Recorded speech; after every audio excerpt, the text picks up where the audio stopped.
Olá pessoal, boa tarde, espero que estejam todos bem.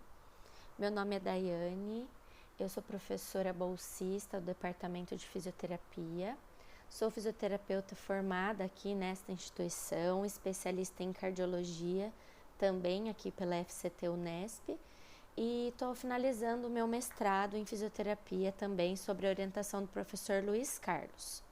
Hoje irei ministrar a vocês uma aula sobre as vitaminas e os antianêmicos. Nós vamos conversar brevemente sobre a definição, a classificação, qual é o mecanismo de ação e os efeitos colaterais. Tá ok? Bom, para dar início a essa aula, trago a vocês duas perguntas. Então, vocês se lembram quais os benefícios das vitaminas no corpo humano? Vamos pensar, né? E segundo, lembram quais as doenças que a ausência dessas vitaminas pode provocar na nossa saúde? Bom, nós vamos conversar sobre algumas delas hoje nesta aula. De antemão, me deixo à disposição para qualquer dúvida que vocês tiverem quando forem assistir essa aula, tá ok? O meu e-mail está no final da aula e vocês também podem solicitar o meu contato para o professor João, tá? Essa figura que eu trago nesse slide, ela apresenta de uma forma resumida algumas vitaminas de cada classe, tá? Vitamina A, vitamina B1, que é uma das vitaminas do complexo B, vitamina C, a D, a E. É título de ilustração, mas para vocês já irem frisando onde nós encontramos cada vitamina nas fontes naturais, tá ok? Então, respondendo aos dois questionamentos que eu fiz a vocês, de maneira geral e muito resumida, alguns benefícios que as vitaminas elas podem oferecer ao nosso organismo é facilitar todas as reações fisiológicas que nós temos no nosso organismo, tá?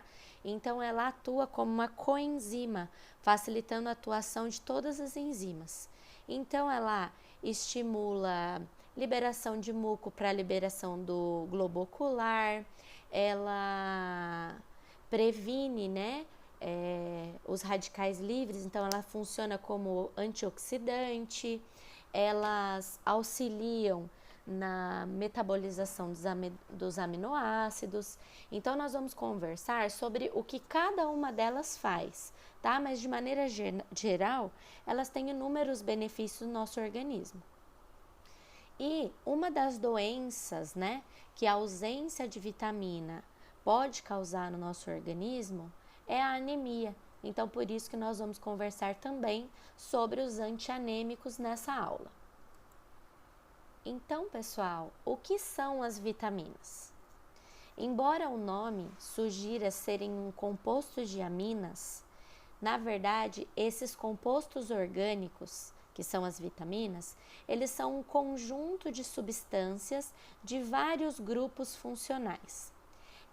Elas não são substâncias que geram energia e nem são elementos estruturais. Então, elas formam grupos funcionais, ou seja, elas atuam facilitando o metabolismo, uma vez que elas são coenzimas, ou seja, ativadores das enzimas, tá? Lembrando, a coenzima ela é uma molécula orgânica, tá? Ou metalorgânica, que se une a uma enzima e que juntas vão ter uma função, tá? Chamada de função catalítica e que é necessária ao funcionamento dessa enzima. Então, algumas enzimas, pessoal, elas só funcionam quando elas têm esses facilitadores que são as coenzimas.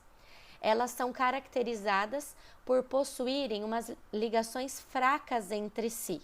Então, essas moléculas orgânicas não permanecem ligadas às enzimas todo o tempo, sendo libertadas logo após a catálise, ou seja, logo após elas atuarem, né, fazerem a sua função, elas se desprendem, elas se separam. Importante também lembrar que as vitaminas, elas não são substâncias fabricadas pelo nosso corpo, portanto, elas devem ser obtidas através de uma boa alimentação. A partir daí, nós destacamos a importância da alimentação e de uma boa alimentação, né, pessoal? Bom, pelos alimentos, nós obtemos a vitamina em si, propriamente dita, ou então uma provitamina, ou seja, uma substância precursora que, a partir de seguidas reações químicas do organismo, vão se tornar uma vitamina, tá? Dentre as provitaminas mais conhecidas estão o caroteno e o ergosterol, que pela ação dos raios ultravioleta do sol na pele se transforma numa vitamina D, tá bom? Então, como eu disse, pelos alimentos nós podemos obter a vitamina ou a provitamina. E ela vai estar em atividade, quer dizer, que vai estar sem atividade e só então será metabolizada para tornar-se ativa. Portanto, a obtenção das vitaminas, ela está relacionada principalmente com essa alimentação balanceada e somente depois de ingerida e metabolizada que ela vai se tornar ativa. Então, alguns tópicos que eu gostaria de frisar com vocês sobre a importância das vitaminas são esses 3. Primeiro, sem as vitaminas, muitas enzimas não funcionam no nosso organismo. Além disso, segundo, elas são indispensáveis no nosso organismo, porém em quantidades pequenas, então nós não precisamos ter quantidade exagerada de vitamina. E terceiro, todas as reações biológicas existentes no nosso organismo são muito lentas, por isso para cada uma delas, existem as enzimas específicas que aceleram a formação de seus produtos. Então, quando a gente tem uma reação biológica com enzima, a gente tem essa reação muito melhor facilitada. Quando a gente tem uma reação biológica sem uma enzima, essa reação, né, o caminho da reação, ele fica muito mais difícil. E a vitamina vem para se ligar à enzima para facilitar ainda mais esse caminho da reação. As vitaminas, elas têm uma classificação. Elas podem ser classificadas pela sua solubilidade. Então, nós classificamos as vitaminas em lipossolúveis, que são aquelas vitaminas dissolvidas em óleos e gorduras, como, por exemplo, a vitamina K, A, D e a vitamina E. E a segunda classificação é o grupo das hidrossolúveis, que são as vitaminas dissolvidas na água dos alimentos, como, por exemplo, as vitaminas do complexo B, que é B1, B2, B3, B5, B6, B9 e B12, e também a vitamina C, tá ok? Então, trouxe também para vocês um desenhinho aqui no slide para fixar melhor, né, qual a divisão aí das lipossolúveis e das hidrossolúveis. Então, vamos conhecer cada uma das vitaminas necessárias ao nosso organismo. Então, a primeira vitamina é a vitamina K, conhecida também como anti-hemorrágica. O papel mais conhecido da vitamina K está relacionado com a sua ação no processo de coagulação sanguínea. E ela também influencia no crescimento de pelos, cabelo e fortalecimento de dentes e unhas.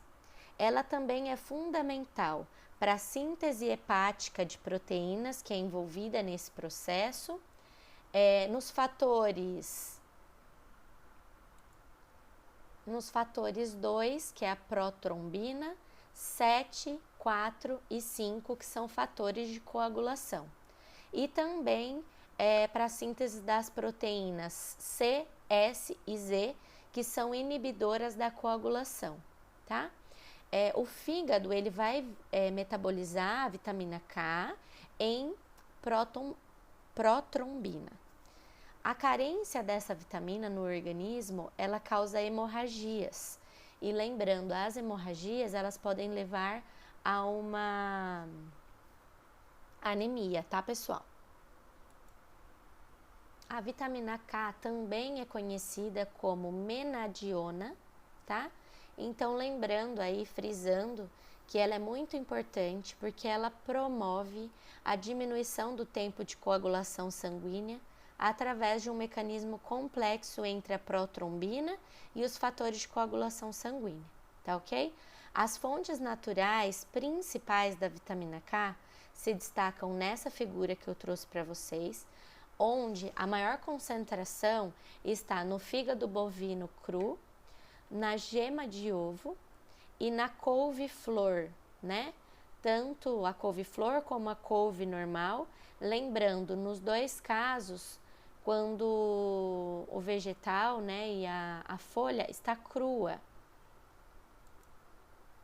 A segunda vitamina que nós vamos conversar é a vitamina A, conhecida como retinol. Ela tem ação antioxidante, ela evita a ação de radicais livres, que tem efeito nocivo para as células, né? E são tidos como causadores de arteriosclerose, catarata, tumores, doenças de pele, entre outros, tá? Ela lubrifica, estimula, né, a lubrificação do globo ocular, fazendo com que ele libere um muco para evitar a secura e também a queratinização do olho, além da manutenção das proteínas que capturam a luz. Então, ela é muito importante para toda essa manutenção dos nossos olhos. Geralmente, essa é uma vitamina consumida na forma de palmitato de retinila, tá? E lá no intestino, esses ésteres sofrem ação dos lipídios, tanto da bile quanto do suco pancreático, e então, hidrolisados, o retinol vai ser gerado, absorvido pelas células do intestino e depois armazenado. A carência dessa vitamina, ela pode causar xeroftalmia ou cegueira noturna.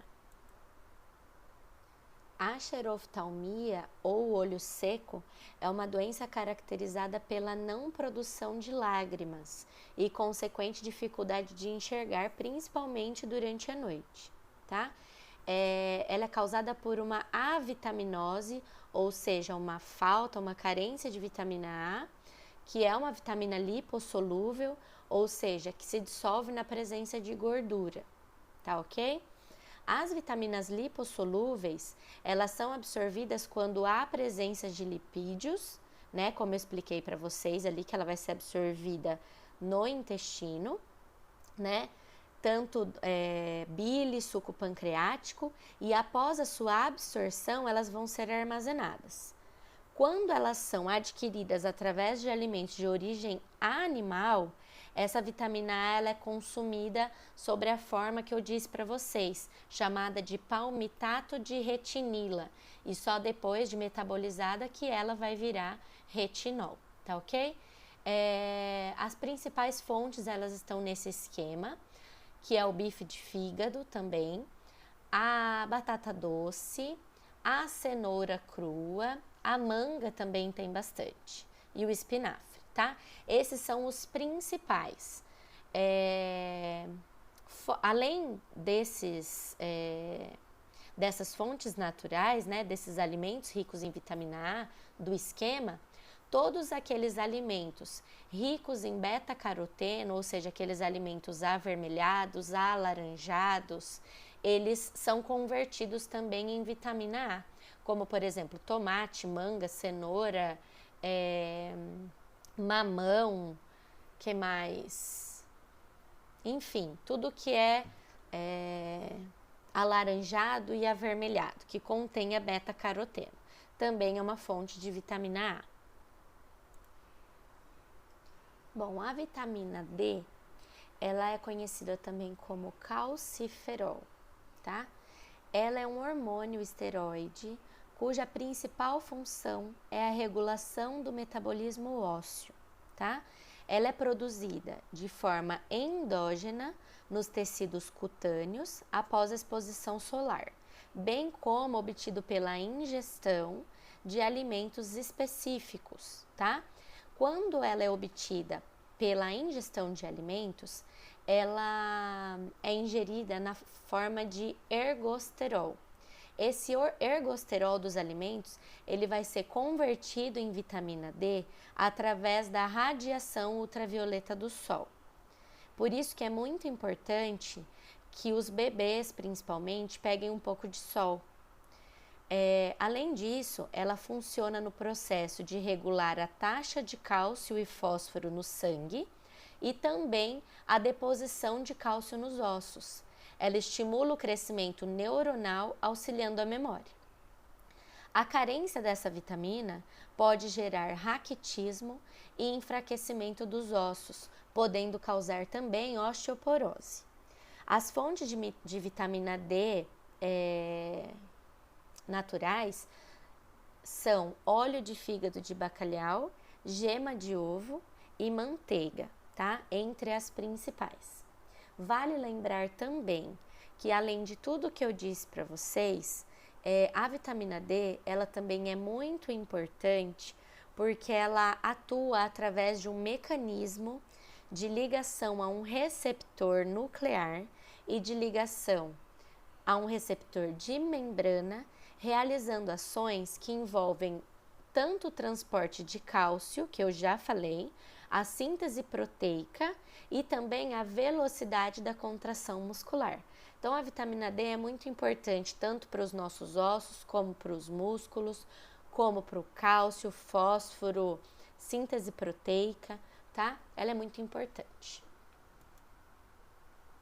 A vitamina E, por sua vez, ela está com a cor laranjinha, porque eu coloquei todas os títulos em laranja, que quando em carência, né, quando em falta no organismo geram anemia, como a gente vai falar dos antianêmicos, todas aquelas vitaminas que a falta dela causa anemia, eu coloquei grifado em laranja, tá?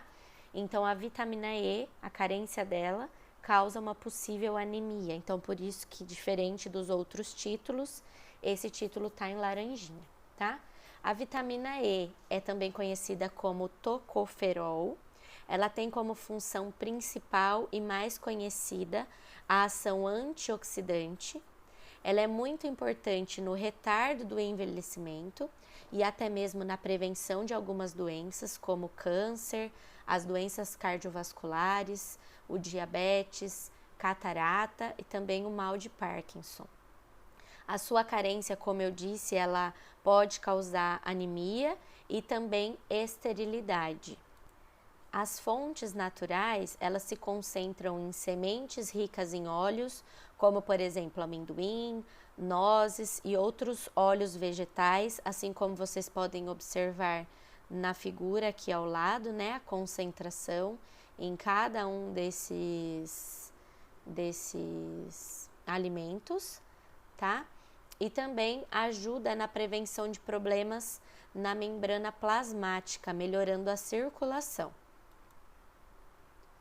Em seguida, a vitamina C, que é uma das mais conhecidas, né, pela população, também conhecida como ácido ascórbico.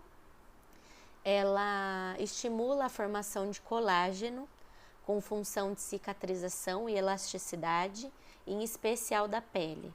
Ela também favorece a produção de anticorpos, né, pelos leucócitos, ajudando também na prevenção de doenças. Sua carência pode gerar escorbuto, hemorragias, que também pode levar a anemia, essas hemorragias de pele e mucosas, e ainda a perda dos dentes.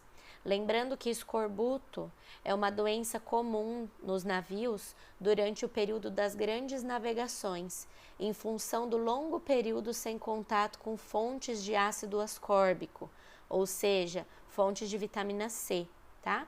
As principais fontes para essa vitamina C tá aqui também no ranking dos 8 alimentos mais ricos em vitamina C, e onde se destacam as frutas cítricas, como acerola, laranja, limão, e também as verduras, como por exemplo, desculpa, o brócolis, tá ok? Ele atua como cofator em diversas reações, tá? De enzimas. E observando aqui esse ranking, né? Esse camu-camu e a acerola são os que contêm mais miligramas de vitamina C. Bom, pessoal, e por fim, as vitaminas do complexo B, tá ok?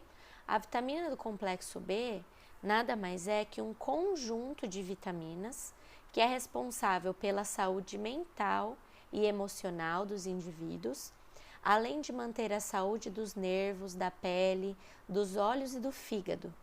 Ela tem atuação na digestão e na absorção de carboidratos, lipídios e proteínas. E essa absorção, ela é comprometida com a ingestão de álcool, café e açúcar em excesso. Então, é o que mais a população ingere, né? Álcool, café e açúcar. Então, esse hábito de consumir os alimentos industrializados em excesso acaba resultando numa má absorção dessas vitaminas do complexo B. E além disso, quando você cozinha, né, o cozimento desses alimentos que contêm o complexo B, essas vitaminas do complexo B, e também os processos de industrialização, eles inativam as propriedades dessas vitaminas. Então, o hábito da população é cada vez maior, né, com o consumo de alimentos industrializados, e a população vem sofrendo um prejuízo na ingestão e no acesso às vitaminas do complexo B. As funções desempenhadas pelas vitaminas desse complexo, elas são muitas, e geralmente elas atuam como coenzimas na ativação de diferentes processos metabólicos do nosso organismo, como por exemplo, como coenzima na síntese de gordura, de glicogênio, de aminoácidos, tá? E existe um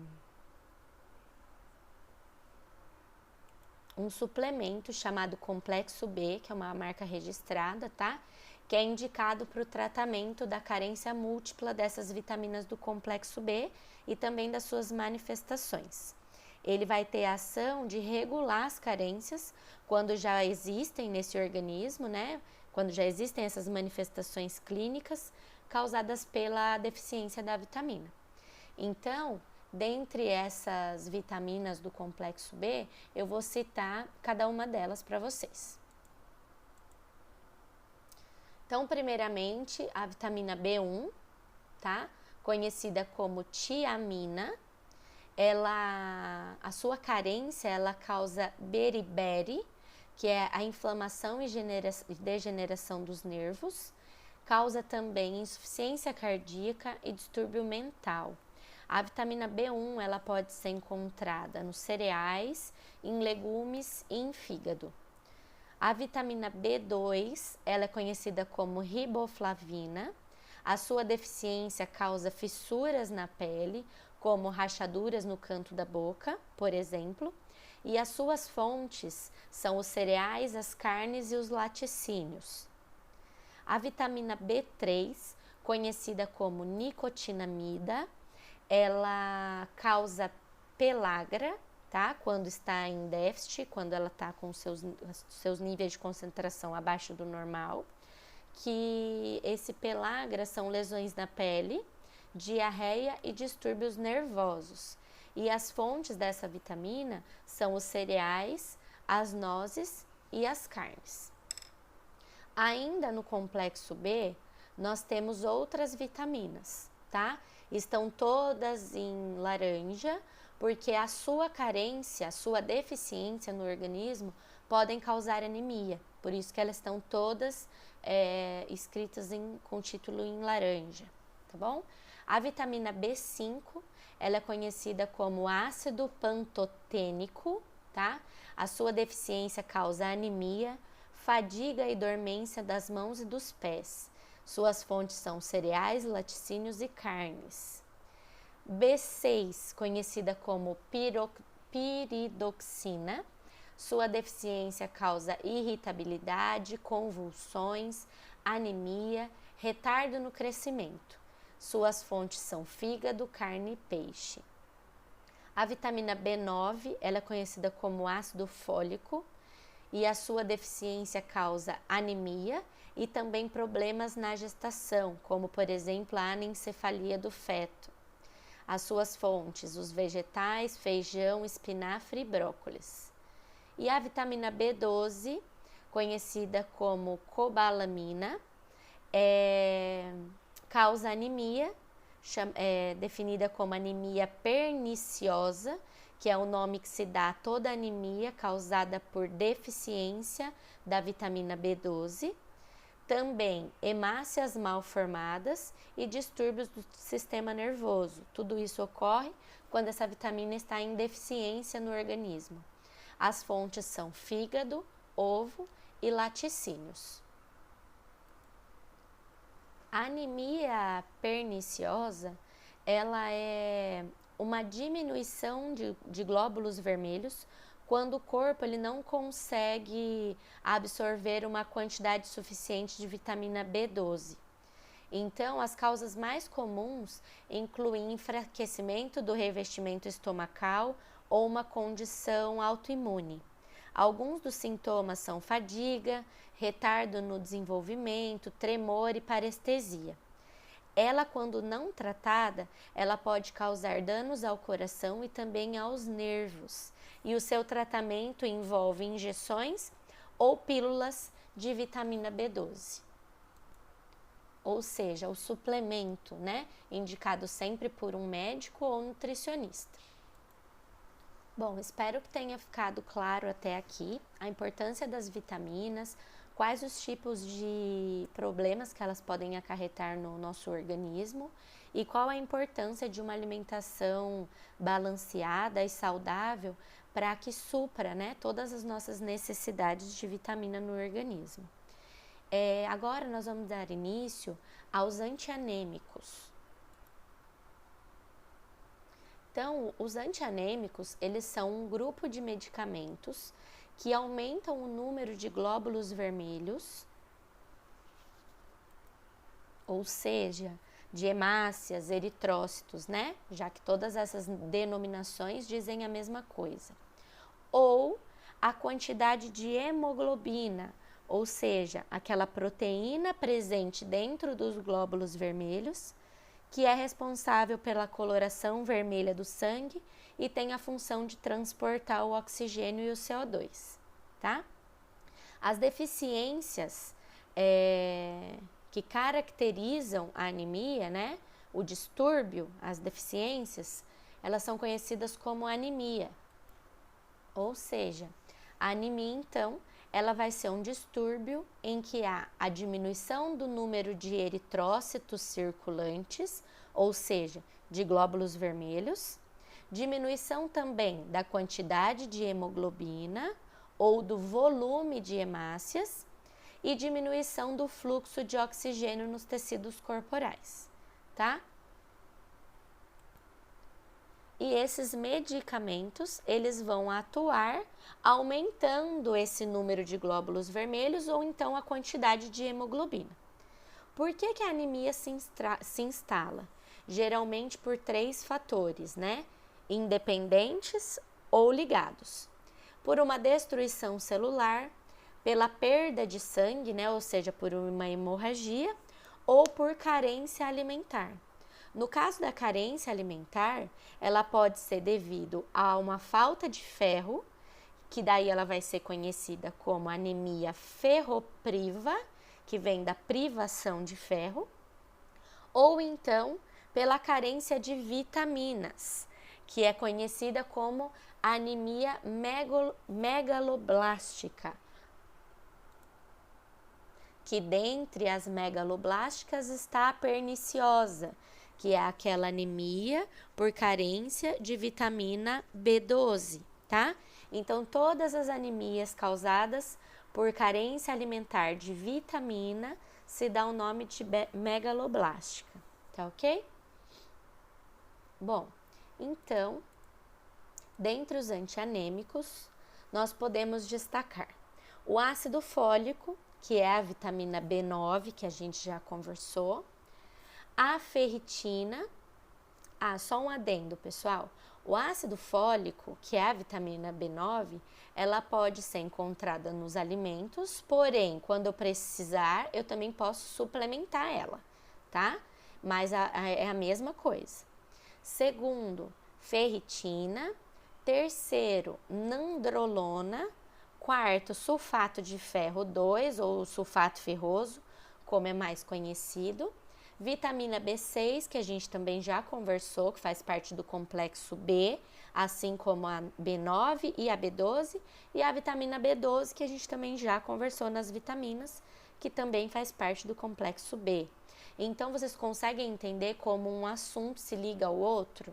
Nós precisamos das vitaminas, precisamos que elas estejam em equilíbrio e em dose correta no nosso organismo, para que a gente não precise suplementar e fazer uso destes antianêmicos. Porém, uma vez instalado, né, o déficit dessas vitaminas, de fósforo, de ferro, nós precisamos suplementar, tá? Então, nós vamos conversar separadamente de cada um deles.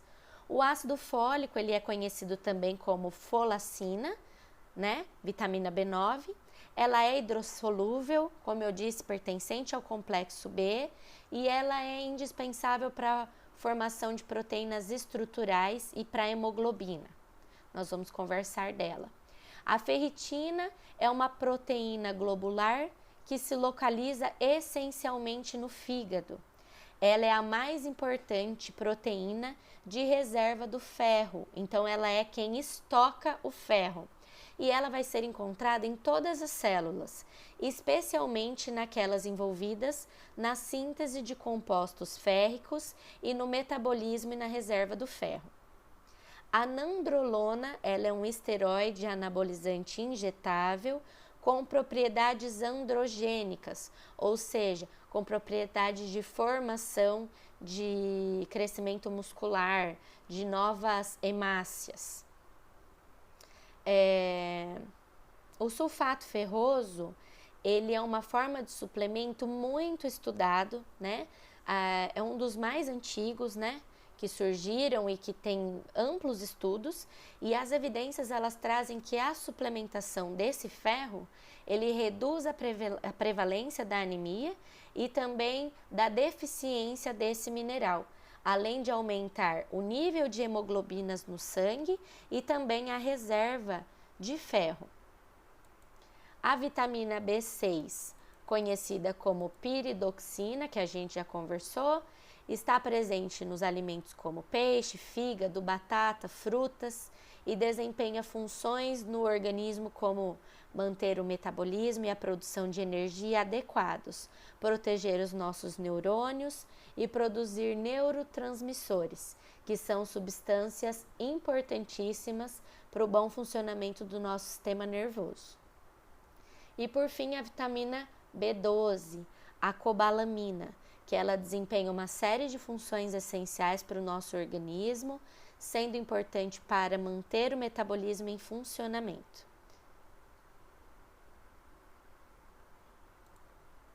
A vitamina B12, pessoal, entre as suas funções, ela trata de um nutriente que tem, entre todas as suas funções, a produção de glóbulos vermelhos no sangue. Então, ela é necessária à eritropoiese, ou seja, a formação desses glóbulos vermelhos, e em parte do metabolismo dos aminoácidos e dos ácidos nucleicos. Ela previne problemas cardíacos, derrame cerebral, e ela é necessária para uma boa manutenção também do nosso sistema nervoso. Diante disso, pessoal, eu acho que eu vou começar a tomar complexo B, viu? Bom, Primeiramente, então, nós vamos falar do antianêmico, né? Do ácido fólico. Eu já disse tudo isso que está escrito aqui anteriormente para vocês, tá? O nome vem de folacina, por causa de folium, né? Do latim folium, por causa da ocorrência em plantas de folhas verdes. Ela é uma vitamina hidrossolúvel, tá bom? Pertencente ao complexo B, né, que é o B9. Ela é encontrada em vísceras de animais, em verduras de folha bem verde, como eu disse, em legumes, frutos secos, grãos integrais, também em levedura de cerveja. Ao contrário das outras vitaminas hidrossolúveis, ela é armazenada no fígado e a sua ingestão diária ela não é necessária. Ela se perde nos alimentos conservados em temperatura ambiente e também durante o cozimento. Então, também é muito importante destacar o manejo dos alimentos para que não perda as propriedades das vitaminas, né? Porque a gente já viu que os processos de industrialização, em alguns casos o cozimento, em alguns casos o congelamento, nesse caso, quando é conservado em temperatura ambiente. Então, cada vitamina ela tem uma particularidade, isso é muito importante se atentar. Sua insuficiência em seres humanos ela é muito rara. No Brasil, gente, existe uma lei que determina que a farinha de trigo ela seja enriquecida com ferro e ácido fólico, tá? E os produtos derivados também, como por exemplo o pão, para diminuir a ocorrência de anemia, principalmente nas crianças. Bom, dentre os benefícios do ácido fólico, se destacam inúmeros. Eu trouxe alguns aqui pontuados para vocês.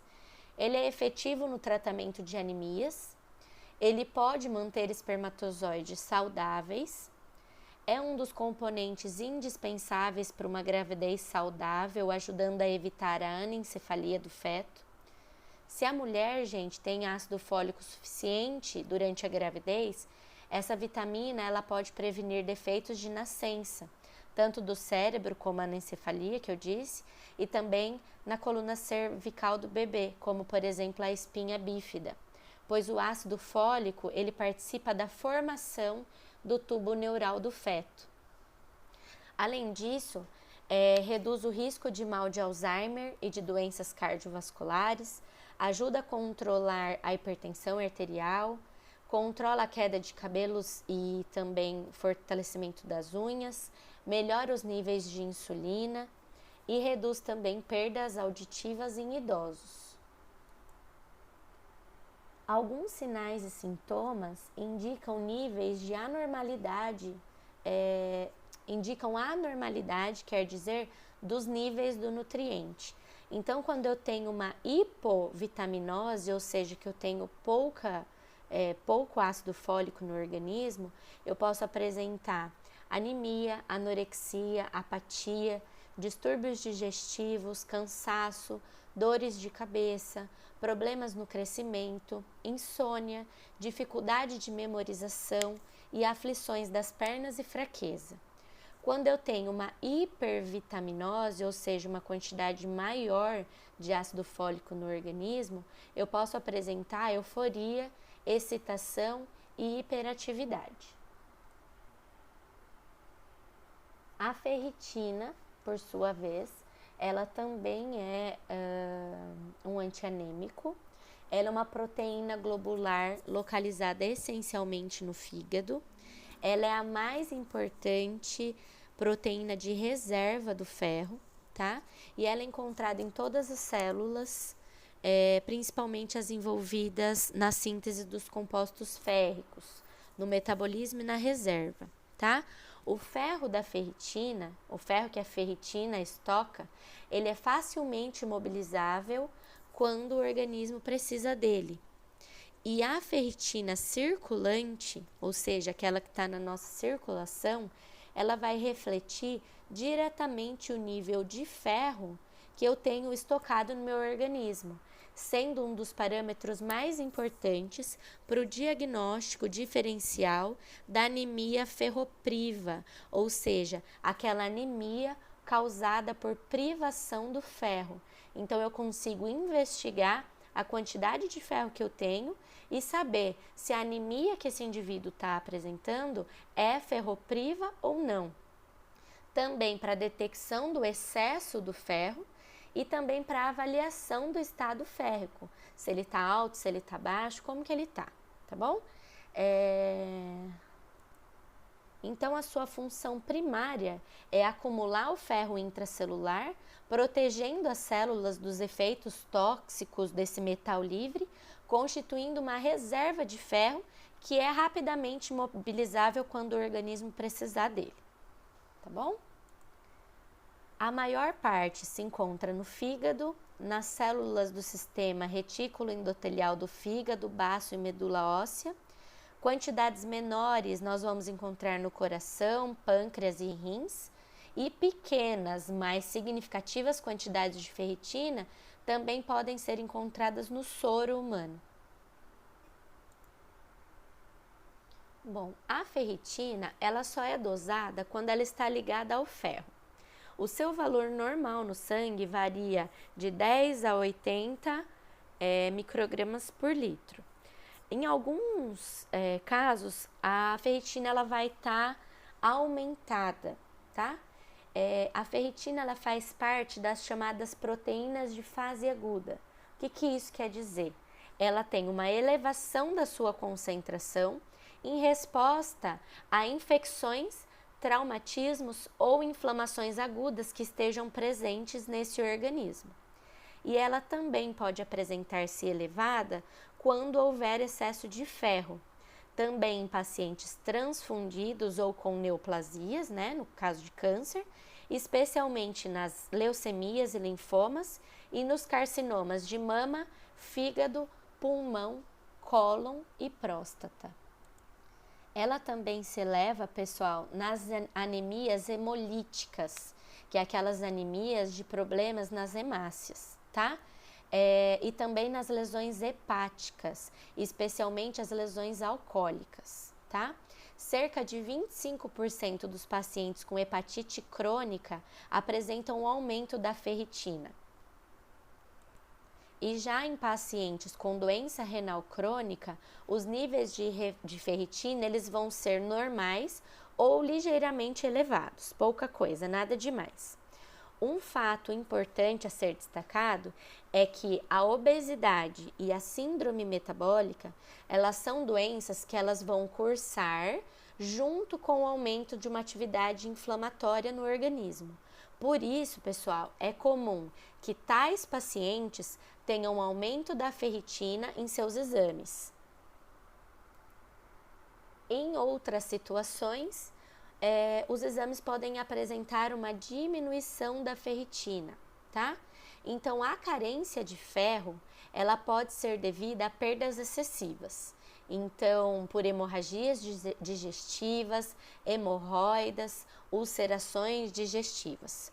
Ou então, por má absorção do ferro, como, por exemplo, em diarreias ou em casos de gastrectomia.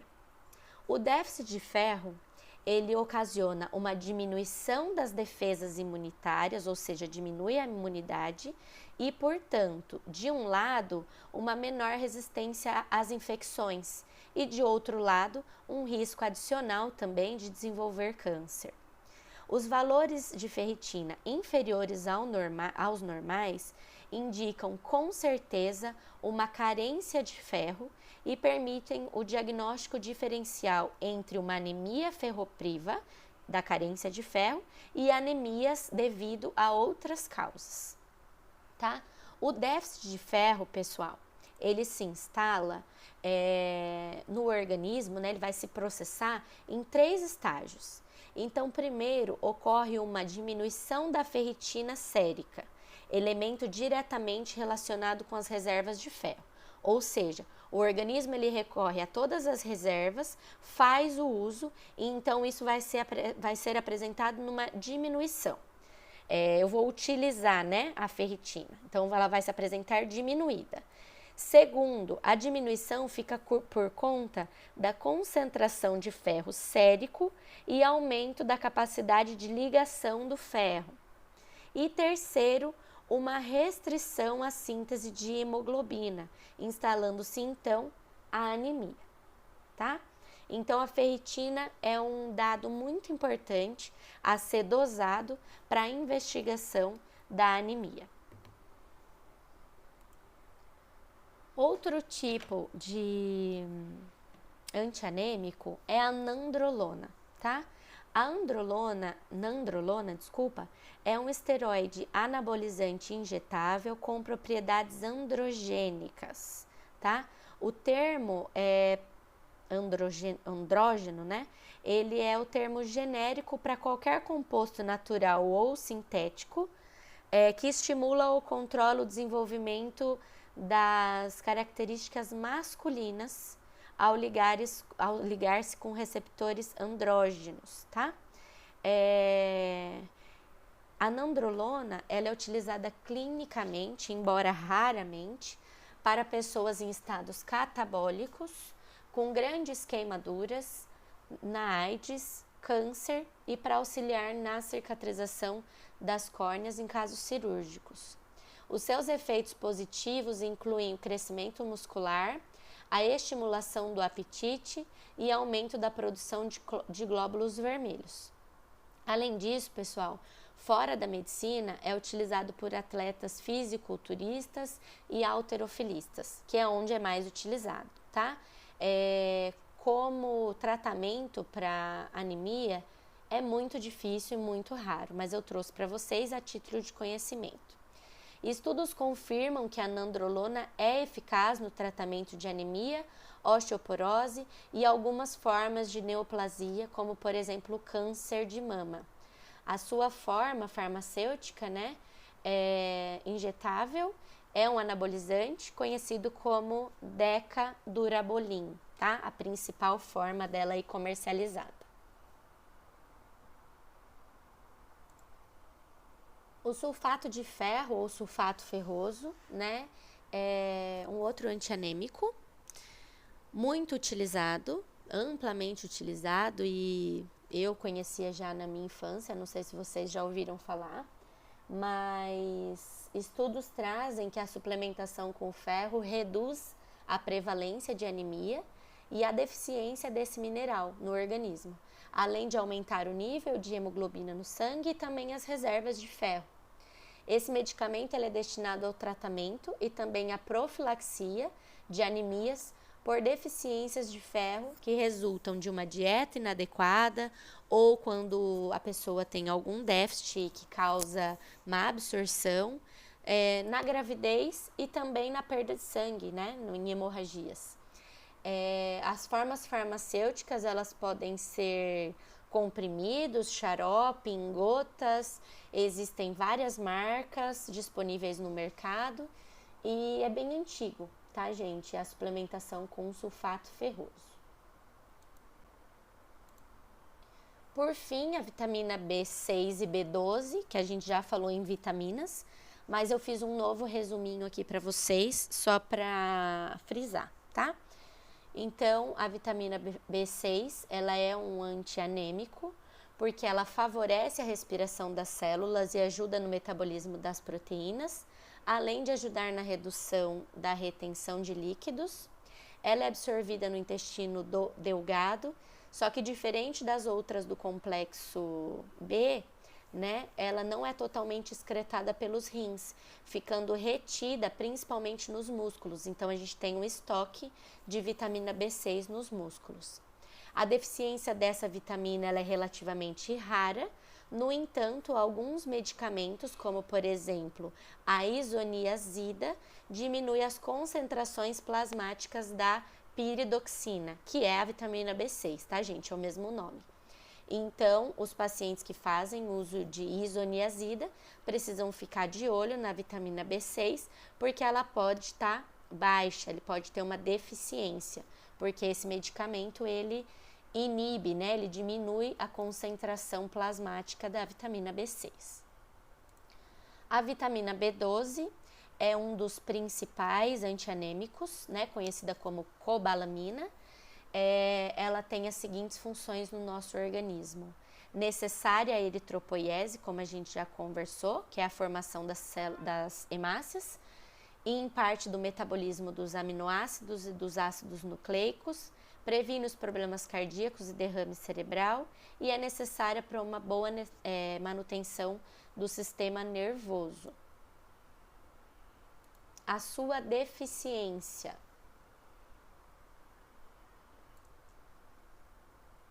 Pode provocar anemia perniciosa, tá? Que é aquela anemia por falta, né? Carência alimentar de vitamina, principalmente da B12, cujos sintomas são alterações neurológicas progressivas e mortais se não houver tratamento, tá?